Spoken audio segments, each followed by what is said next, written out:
Iată, ne-a ajuns și în Bologna. Benvenuto a Bologna. Escală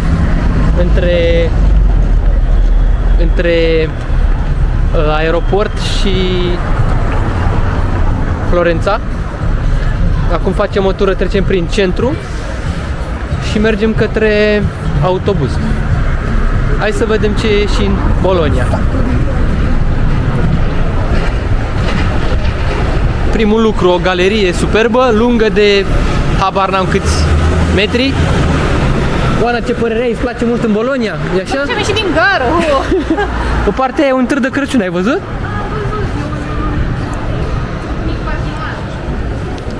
În Florența de ce n-au băgat târg de Crăciun? În Florența? De ce n-au făcut? Da, târg de Crăciun. Nu știu. Asta, galeria asta mi amintește de... Ce-ți amintești? De Genova. De Genova?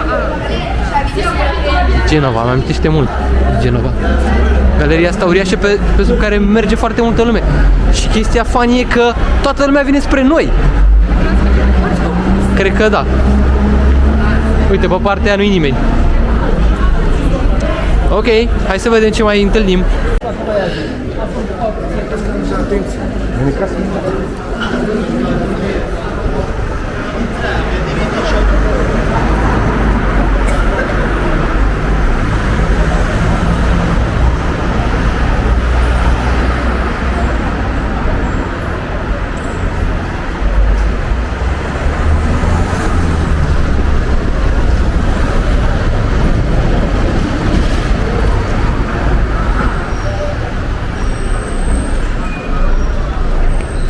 Stai că e roșu, a? De fapt, roșu în Italia e ca verdele. Mai mult sau mai puțin.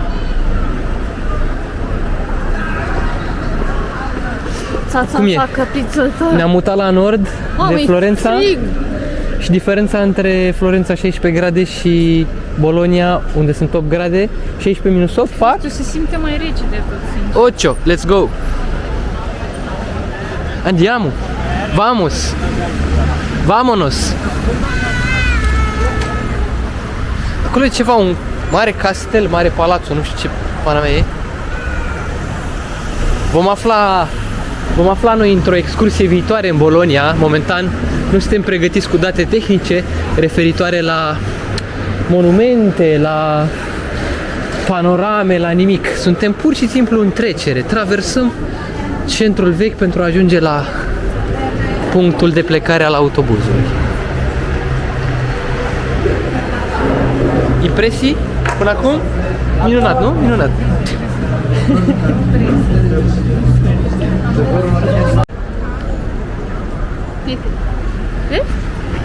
De aici începe centrul vechi, țesutul vechi al orașului vechi, al vechiului oraș vechi, din vechiul Bologna vechi, Vecchio al Vecchio, Del Vecchio.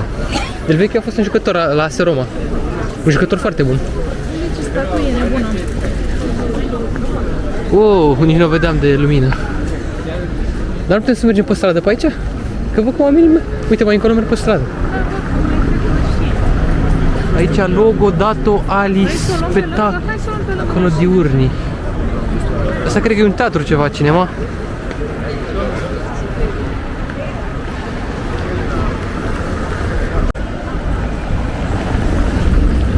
Allora, îți place? E molto bello. E molto bello. Până acum. Da, iată că... E mult mai mic. Ce e mult mai mic, mă? Păi, ai doar ce intrat de 200 de metri, vorba ta, ai intrat 200 de metri, gata, e mai mic. Da, pe hartă pare mai mic. Păi pe hartă... Tot pare mai mic. Pare mai mic. Bă, da, galeria asta seamănă cu ea din Genova, dar nu se mai termină. Se bate tot orașul. Se bate tot centru. E uriașă galeria asta. Cred că dacă te uiți pe hartă, cred că și spune cum se cheamă. Galeria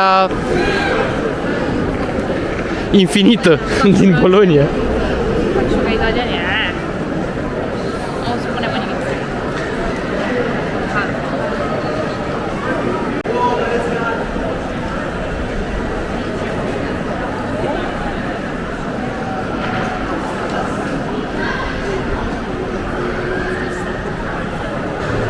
Bă, da, fațadele astea sunt foarte interesante de aici. De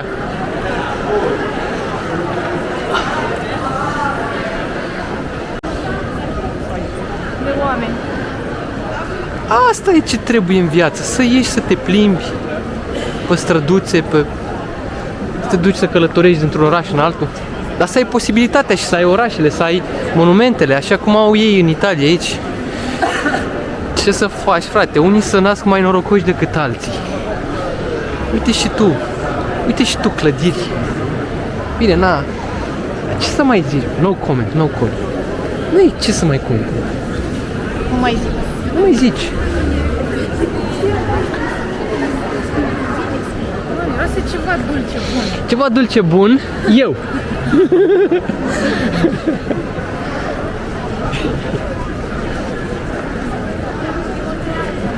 Deci să intri în oameni. Era Dar să, nici nu se uită să moară. era să-i fac ruptură de claviculă lui ăla. Nu se uită, bă, dar mergeau ca trenul. Efectiv. Îi rupeam fuși. Și clavicula. Odată. Bă, fii atent, aici e o stație, mă. Da, Asta e o stație. A, cred că aici în mod normal e o stație. e o stație, se circulă, dar fiind sărbătoare, cred că e pietonală toată de șmecheria. Puștule, nu mergi bine pe aici. Dă-te la o parte. Che magari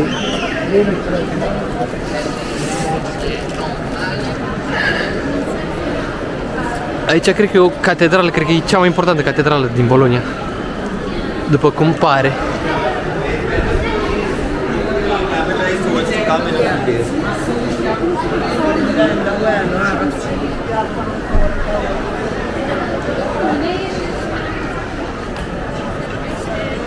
Catedrale Metropolitana di San Pietro.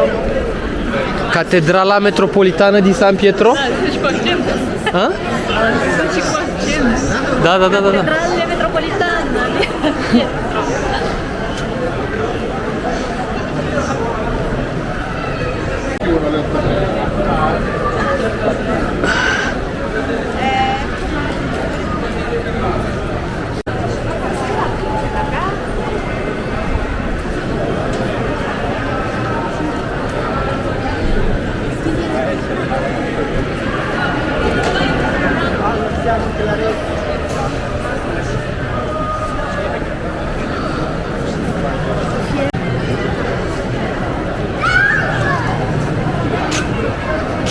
Uite ce produs frumos, ce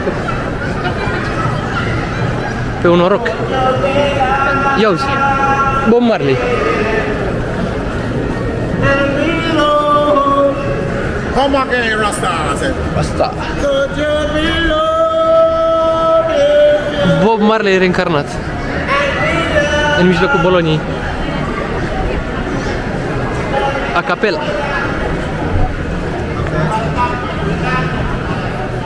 Fii atent, că ăsta e buricul târgului aici. Aici e buricul târgului, fii atent. Oi, oi, oi. Could you be loved and be loved? Ce vă stă acolo, mă, piciule? Nu vezi? Ba da, mă, văd. Domnul Chiovescu.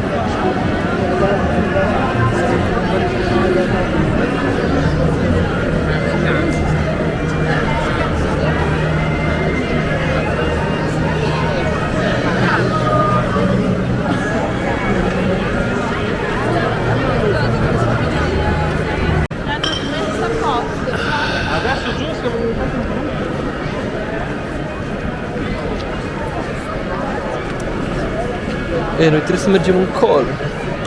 Dar ce și vom face?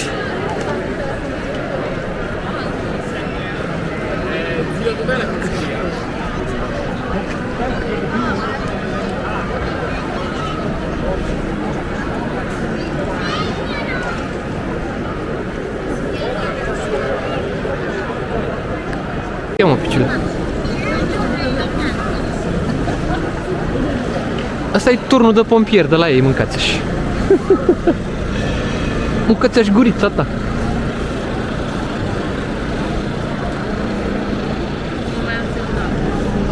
A, uite, să și vede că e de pompieri. Ăștia, când se supără, dau drumul la pompieri de aici. Google. Zice așa, le duetorii. Duetorii? Le duetorii. Adică sunt două? Structuri din anii 1100 cu panorame. Asta zice. Gata mă, uite mă, băi, păi are logică mă, structură înaltă cu... Vezi panoramă, am înțeles. De la 1100. De ce au, Am aflat anul. de ce au construit turnul ăsta înalt la 1100 ca să vadă în jur, că... Na, trebuie să facă și niște poze, niște selfie-uri mișto. Da, sunt două, într-adevăr. Sunt două? Stai să vedem. Mai este unul. Lângă altul. Si, perché unul mai mic, ăsta mare și încă unul mai mic. Păi știi ce sunt astea, mă, de fapt? Astea sunt World Trade Center-urile, frate. Înainte de vreme. Deci astea sunt primele World Trade Center-uri. World Trade Centers. Acum am înțeles.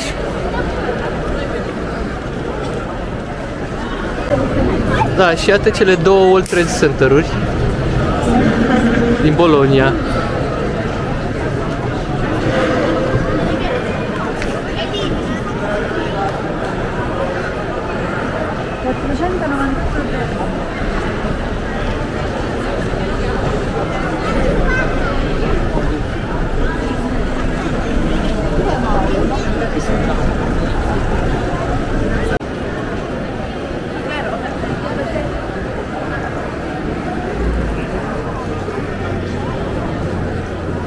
Ok, nice Bologna, e chiar mișto. Chiar să merită o excursie aici pentru Bologna. Și știi ce mișto mi se pare interesant? Că am impresia că din Bologna poți să mergi în mai multe zone, știi? Adică poți să vizitezi și alte orașe. De oriunde poți să vizitezi și alte orașe. Nu vreau să zic că este cumva în centru așa, știi? Foarte bine amplasat. Și poți să te duci spre Milano, poți să te duci spre Florența, poți să te duci spre alea din jos, pe Scara, ce mai sunt? Spre San Marino, frate, uite asta trebuie să vedem. San Marino. Știi că ziceam noi să vedem San Marino? Ai grijă la bicicletă?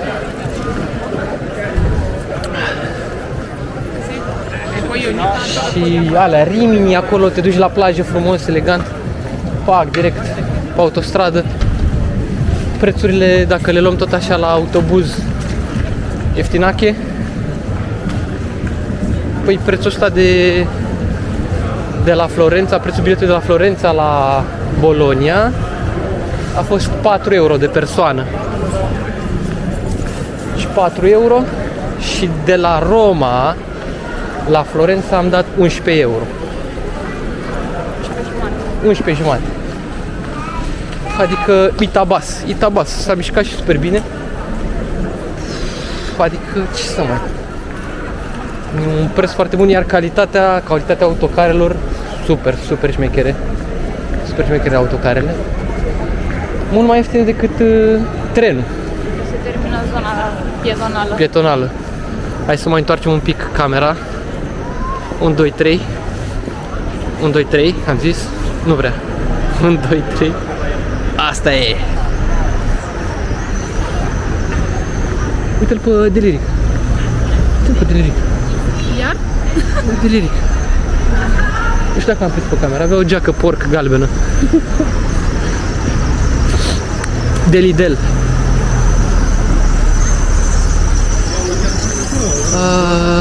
Che meraviglioso città, un città meraviglioso. Mai avem un pic? Mai avem un pic mai mult. Ok, deci ne-am convins. Bologna este orașul galeriilor.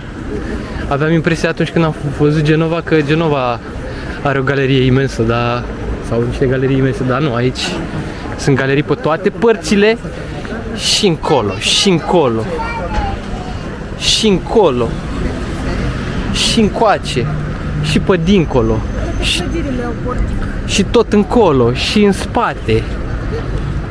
Peste tot e galerie. E orașul galeriilor. Foarte tare. Îți dai seama că aici dacă plouă, mergi pe sub galerie și n-ai nicio treabă. Bine, nu știu, nu prea cred că plouă. Oare plouă? Nu, aia bine. S-ar putea să plouă, că pe aici e deja mai spre nord, despre Milano. Vremea e mai rece, mai... Cred că puteam să trecem de 10 ore acum. Stai. Ideea de galerie, cred că spune despre oraș că e un oraș dezvoltat, super bine economic. Și așa a fost gândit de la început, că automat într-o galerie de genul ăsta, la parter deschis spații comerciale și asta înseamnă că se face foarte mult comerț și automat nivelul economic e unul ridicat și se și cunoaște, de fapt, se cunoaște chiar și pe oameni, chiar și pe străzi, că și aici e foarte curat. Se vede că e un oraș din zona de nord, centru-nord a Italiei. Se vede că e un grad de civilizație ridicat comparativ cu sudul. Mereu fac comparația asta, nu știu de ce, dar e foarte la îndemână. Foarte la îndemână. E poate ca și la americani când se compară nordul cu sudul, sau estul cu vestul, sau la noi regiunile Moldova cu Transilvania, cu Banatul, care e Fruncea, se știe, Banatul e Fruncea, cu Dobrogea, cu Bărăganul, minunata Muntenie. Și aici la fel se cunoaște zona asta peninsulară, diferența între nord și sud. Și iată, să mergem sub o galerie, încă mergem, încă suntem sub galerie, încă suntem în țesutul vechi. Și interesant că galeria asta... Mai avem. Galeriile astea merg pe sub clădiri de 3-4 etaje. Și clădiri tot așa, de tipul celor din Florența, clădiri solemne, sumbre, culori cât de cât în zona asta cromatica e destul de sumbră. Aici pare să... S-a mai înveselit un pic. Da. Practic am ieșit din zona aia de centrală, ultracentrală. Suntem un pic mai spre exteriorul ei și aici deja încep să se coloreze clădirile în galben, în roz sau portocaliu, ce ăsta. Și nu mai sunt decorațiile alea, într-adevăr, comparativ cu centru sau și cu Florența. Unde în Florența majoritatea sunt foarte împodobite, foarte decorate. Cam majoritatea clădirilor. Vorbesc de centru vechi încă o dată, de țesutul vechi. Da. Hai să vedem. 1, 2, 3. 1, 2, 3. Cred că am înghețat. 1, 2, 3. Dar mai duci și tu stop și mai... Asta e. Faci clipurile Prea lungi. Prea lungi. Faci clipurile prea lungi. Proaspăt ieșiți din țesutul vechi și iată că și regimul de înălțime crește acum. De la 2-3 etaje, 3-4, am ajuns la 5-6 etaje, doar că rămâne o singură constantă. Oare care este constanta? Galeriile. În continuare mergem pe sub galerii și un sentiment foarte plăcut ăsta, că îți dă în același timp sentimentul ăla că de protecție la trafic, la mașini. Nu? Nu ai aceeași chestie? Da. Eu așa. Și în același timp protecție de intemperii, protecție... Plus că ești mai izolat, ești mai... Dar aici nu mai arată atât de wow, zici că mergi printr-o galerie de la Romană. Exact. Da. Nu știu cât de protejată mă simt acum. Dacă e să te gândești la o galerie de la Romană. Da, corect. Sau la galeriile de la Sala Palatului. Exact, uite, Taj Mahal, apar aici diverse magazine orientale, diverse chestii. Uite că totuși mai e câte un... De fapt acolo cred că a fost pe colț, uite că aici mai sunt clădiri de 2-3 etaje.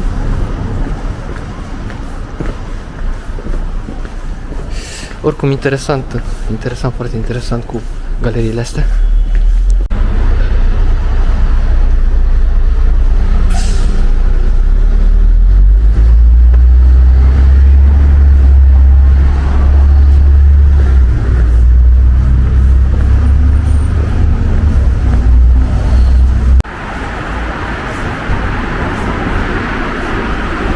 O galerie de tip intrare în hotel în România în anii 80. Marmur. Și mirosul de... Nu mai proaspăt scos din pumn. Da, uite pe partea aia sunt pubelele.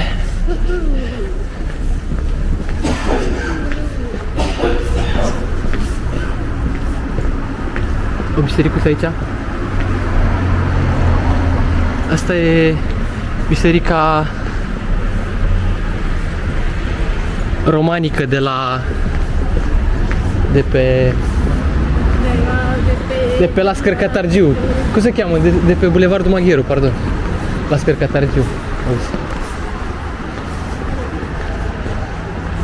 Ce mă, tu ești mai puțin obosită ca mine? Ești mai cheră? Ești mai puțin obosită și râzi de bine, nu? Eu măcar nu vorbesc. În plus. tu vorbești în minus. Vorba dulce, mult aduce.